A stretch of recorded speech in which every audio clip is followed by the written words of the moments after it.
My name is Jaissle. I'm the writer, producer, director, set designer, wardrobe designer, editor, score composer, and catering for Back from Hell. Back from Hell began in around 1987. I was originally trying to do a movie called The Deadly Fringe. Everybody thought it was The Deadly Fridge, like it was about a refrigerator possessed by the devil or something, but it was actually a very Evil Dead-ish type movie. It was going to take place in a cabin out in the woods, and I got like an investment from my grandma for like $5,000. And we actually were trying to hire these brokerage firms to raise us like $70,000 to make like a big movie, and they ended up kind of running away with whatever upfront money I gave them, and so I got a little bit more money from Grandma and a little bit more from the parents, and I just bought a case of film, which I think was like a dozen 10-minute reels of 16 millimeter, and we started working on Back from Hell. This was we shot it in about 90% of the movie in 1 week in October of 1988, followed by another couple of days about a year later.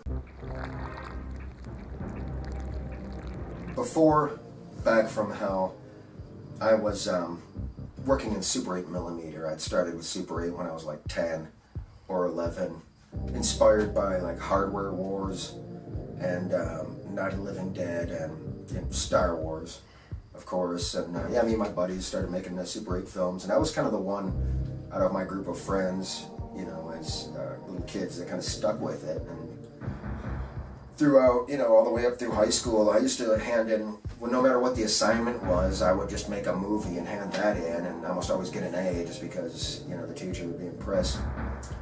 So I guess, just making a feature, eventually making a feature-length film was just a logical progression of making, of growing up making the short films and stuff.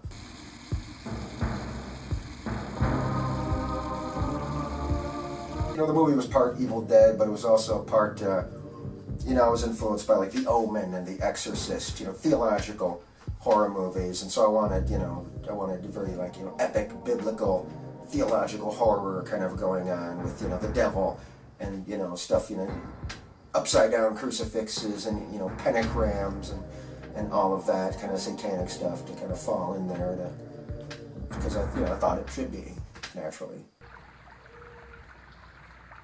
Sean Scarborough, he worked with me at Myers in Ypsilanti. And we worked the night crew, and he was a stand-up comedian in Ann Arbor. He worked, had a stand-up routine that he did at some comedy club in Ann Arbor. So that was like enough of like sort of show business to impress me, that he at least was used to people watching him, he wasn't going to freeze up or whatever. And he was a character. Yeah, so I cast him. He was originally going to be in The Deadly Fringe a year prior too. He was like the first guy that I cast. So, and he was willing to do it, and showed up on time every day.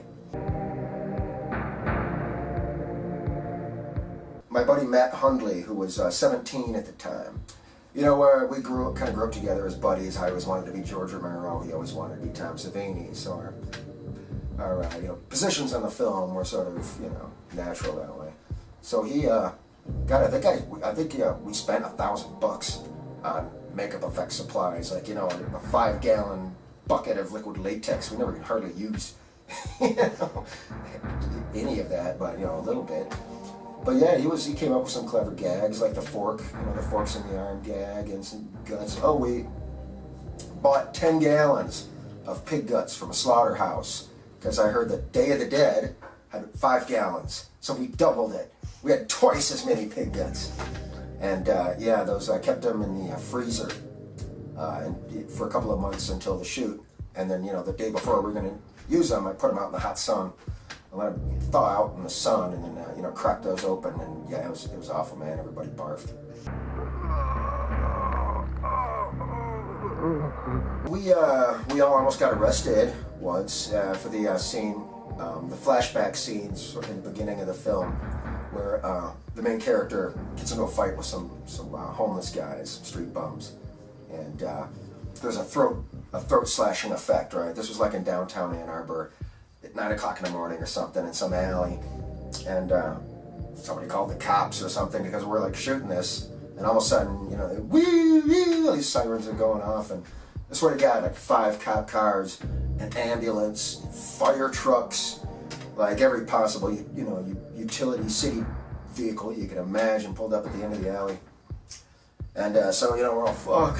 So we went running to them, and we're like, okay, we're just making a movie, we're just making a movie. And they're like, well, you know, we're going to check it out anyways, you know, just in case that's your cover story or whatever. So I went and checked out the guy, and yeah, I thought we were going to get arrested, but the cop in number 1, or the guy in charge or whatever, gave us 15 minutes to wrap it up. Thankfully, we were almost done, so.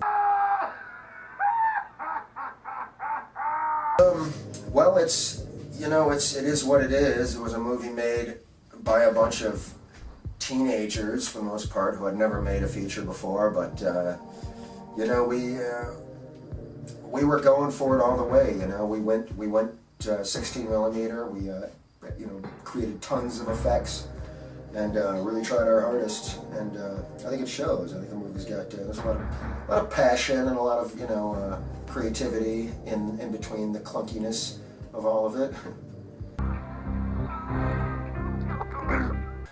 Sure, I've made, well, I made Back from Hell was sort of part of a string of films I made that came out in the 90s.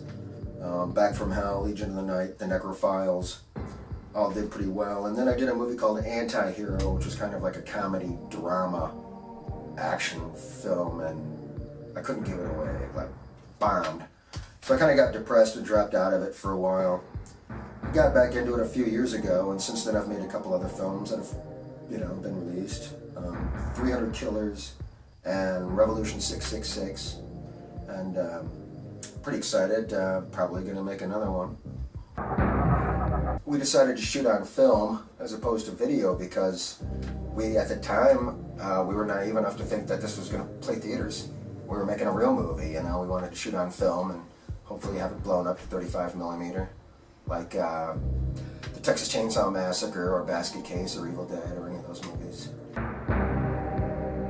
After I'd finished the film, I hooked up with a guy named Jaissle, who paid for the final video transfer in exchange for the rights to sell it in his catalog. He had kind of a bootleg catalog, and he wanted to go legit. So this would be like his first sort of legitimate offering.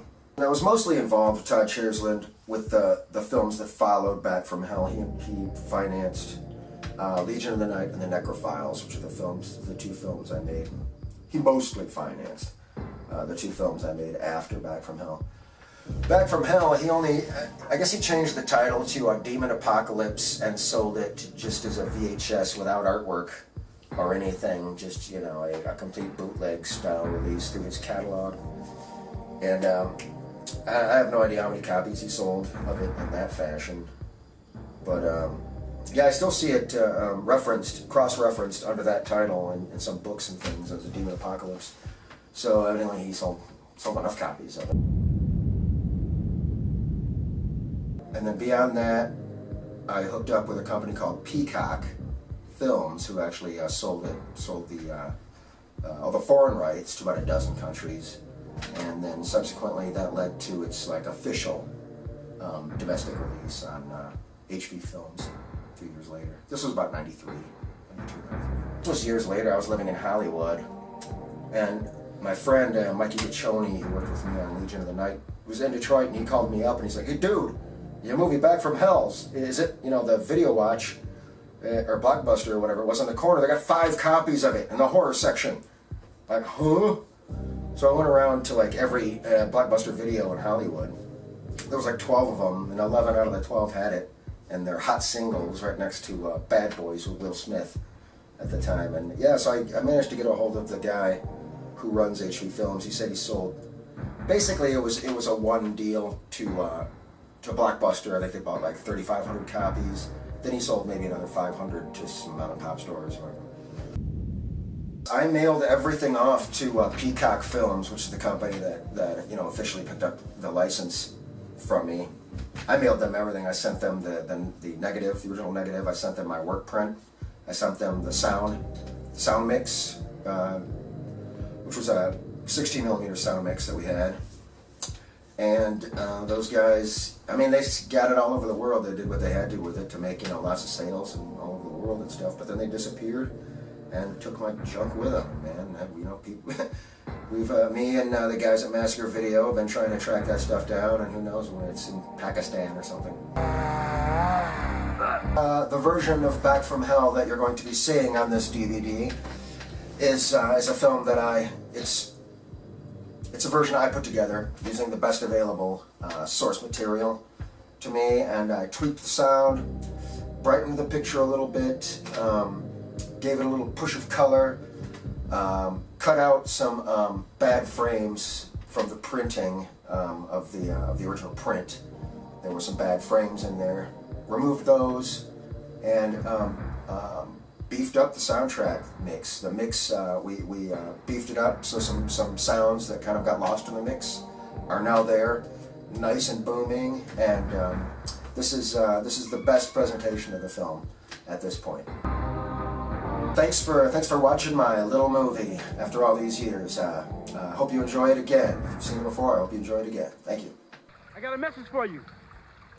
Tell Satan I said, kiss my black ass.